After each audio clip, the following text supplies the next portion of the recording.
I think it's absolutely possible to be an activist and a scholar at the same time. I can, name 100 examples, right, of people in environment and climate change, but other fields as well, who are outstanding scholars and compelling activists. The duty of researchers for me is to inform society, public society, policymakers, to spread research results, and that has already quite a real political impact.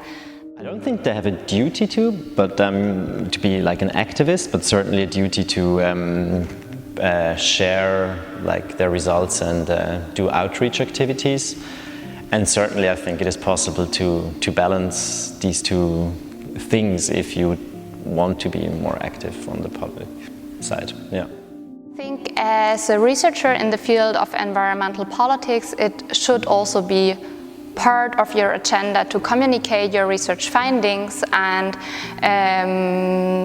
make them accessible to the general public, to enable activists, but also allow policymakers to learn from your research and be guided in their political behavior and their political activism by what you have found.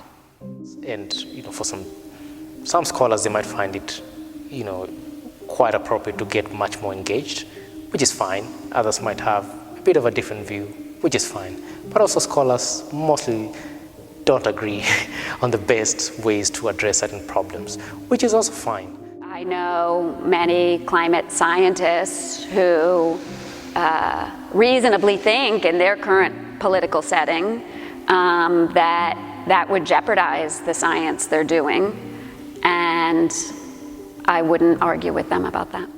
I think academia works best when it is diverse. So there's clearly a place for scholars that are doing some advocacy role, but I think there's also a place for academic researchers who are doing more fundamental research, that are driven solely by their curiosity.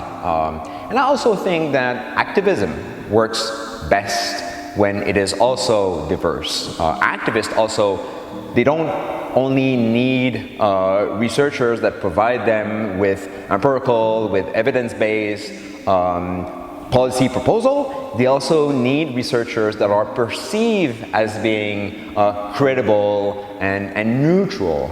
So I think diversity, both on the activism side and on the research side, is quite important.